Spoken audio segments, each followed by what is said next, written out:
क्या आपकी रातों की नींद भी उड़ा रखी है इस एमएसएमई के नए प्रोविजन ने? क्या आपके दिमाग में भी बहुत सारे सवाल, बहुत सारे कंफ्यूजन है? क्योंकि आए दिन कुछ ना कुछ नया सुनने मिल जाता है इस विषय में। हमने एक वीडियो ऑलरेडी डाल रखा है जिसके अंदर हमने इस प्रोविजन के बारे में काफ़ी डिटेल में एक्सप्लेन किया है। ये वीडियो उससे एक लेवल ऊपर है, यानी इसमें जो आपके कॉम्प्लेक्स सवाल है उनका काफ़ी इजी तरीके से जवाब देने की कोशिश की है। अगर आपको वो पुराना वीडियो चाहिए तो आप नीचे दिए गए नंबर पे व्हाट्सएप कर सकते हैं, हम आपके साथ पुराना वीडियो शेयर कर देंगे। और मैं हूँ सीए आदित्य दरक, पार्टनर है डीजीएस एंड कंपनी। मैं हूँ सीए प्रफुल्ल सोनी और इस वीडियो में हम क्वेश्चन और आंसर्स के थ्रू बिजनेसमैन के दिमाग में जो भी डाउट्स है, कंफ्यूजन है एमएसएमई के नए प्रोविजन को लेके वो एक एक करके क्लियर करेंगे। एमएसएमई का जो नया नियम आया है वो किस किस को लागू होगा? ये प्रोविजन उन परचेजेस पे अप्लाई होगा जिनका पेमेंट आपको किसी माइक्रो या स्मॉल एंटरप्राइजेस एमएसई जो कि मैन्युफैक्चरर या सर्विस प्रोवाइडर है, यानी कि अगर कोई ट्रेडर से आप परचेज करते हो तो उसको 45 दिन में पेमेंट करने की कोई रिक्वायरमेंट नहीं है। तो अगर मैं ट्रेडर हूं तो मुझे ये नियम लागू नहीं होगा क्या? आपके स्टेटस से कोई फर्क नहीं पड़ता, इररिलेवेंट है। आपको ये देखना है कि जिसको आप पेमेंट कर रहे हो उसका क्या स्टेटस है। अगर वो मैन्युफैक्चरर या सर्विस प्रोवाइडर है और एमएसई के डेफिनेशन में आता है तो आपको उसे 45 दिन में पेमेंट करना पड़ेगा, और यदि वो ट्रेडर है तो 45 दिन में पेमेंट करने की कोई रिक्वायरमेंट नहीं है। तो आपको पेमेंट करते समय जिसको पेमेंट कर रहे हो उसका स्टेटस देखना है, और आपका जो स्टेटस है जिसको आप सेल कर रहे हो वो उसका हेडेक है। वो देखेगा कि आपका क्या स्टेटस है, उसके बेसिस पे वो कॉल लेगा कि 45 दिन में पेमेंट करना है कि नहीं करना है। तो मुझे कैसे पता चलेगा कि जिससे मैं परचेज कर रहा हूँ वो मैन्युफैक्चरर है या सर्विस प्रोवाइडर है या ट्रेडर है? देखिए, इसका जवाब बहुत सिंपल है। आपको अपने सप्लायर से उद्यम रजिस्ट्रेशन सर्टिफिकेट लेना है। That will be the final piece of evidence. अगर उसके अंदर लिखा है कि वो माइक्रो स्मॉल एंटरप्राइज है, मैन्युफैक्चरर है और या सर्विस प्रोवाइडर है, तो आप उसी तरीके से उनको ट्रीट कीजिए, 45 दिन में उन्हें पेमेंट कीजिए। अगर उनकी सर्टिफिकेट में ये लिखा है कि वो ट्रेडर है तो यहाँ पे 45 दिन की कोई रिक्वायरमेंट नहीं है। हाँ, अगर ऐसा हो कि वो कहे कि उनके पास उद्यम रजिस्ट्रेशन सर्टिफिकेट नहीं है तो यहाँ पे 45 दिन की धारा एप्लीकेबल नहीं होगी। लेकिन इसके लिए आपको उनसे डिक्लेरेशन लेना पड़ेगा कि उनके पास उद्यम रजिस्ट्रेशन सर्टिफिकेट नहीं है, उनके लेटर हेड पे साइन स्टैम्प करवा के। मेरा काम ऐसा है कि मैं बाहर से ग्रे परचेज करता हूँ, उसको फिर मिल में प्रोसेस करवा के, वैल्यू एडिशन करवा के, सारा प्रोसेस बाहर से ही करवाता हूँ मैं, और फाइनल प्रोडक्ट फिर मैं सेल करता हूँ। तो इस केस में मेरी कैटेगरी मैन्युफैक्चरर होगी या ट्रेडर होगी? अब ऐसा है, ये सवाल मार्केट में बहुत लोगों को कंफ्यूज कर रहे हैं। आप अपने आप को मैन्युफैक्चरर भी बता सकते हो क्योंकि एक आर्टिकल का फॉर्म आप चेंज कर रहे हो, और आप अपने आप को ट्रेडर भी बता सकते हो क्योंकि आप ये खुद नहीं कर रहे, किसी से बाहर करवा रहे हो। तो यहाँ पे कहीं पे कोई क्लियर कट क्लैरिटी इस चीज को लेके नहीं है, ना ही गवर्नमेंट की तरफ से कोई क्लैरिफिकेशन आया है।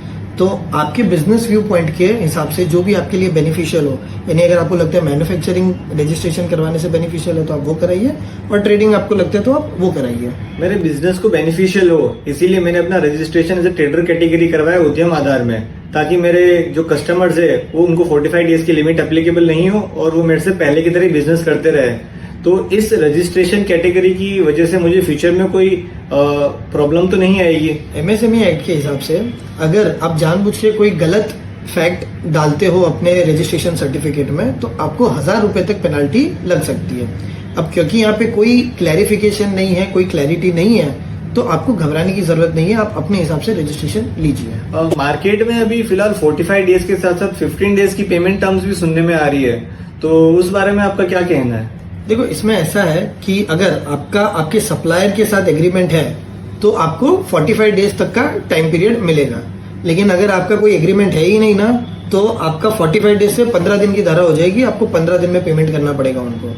अब एग्रीमेंट का मतलब ये नहीं है कि एक स्टैम्प पेपर पे आपको एग्रीमेंट बनाना पड़ेगा।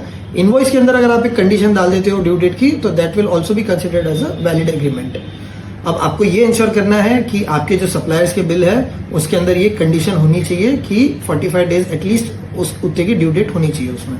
ऐसा भी सुनने में आ रहा है कि 16 या 20 फरवरी के बाद की मेरी जो भी परचेज होगी उसके पेमेंट के लिए मुझे अगला पूरा साल यानी 2024-25 मिलेगा। क्या ये सही है? देखो, ये सब है ना मिसअंडरस्टैंडिंग है। 16 फरवरी 2024 से लेके 31 मार्च 2024 तक के जितने परचेज है उनके ड्यू डेट फॉल कर रही है 24-25 में।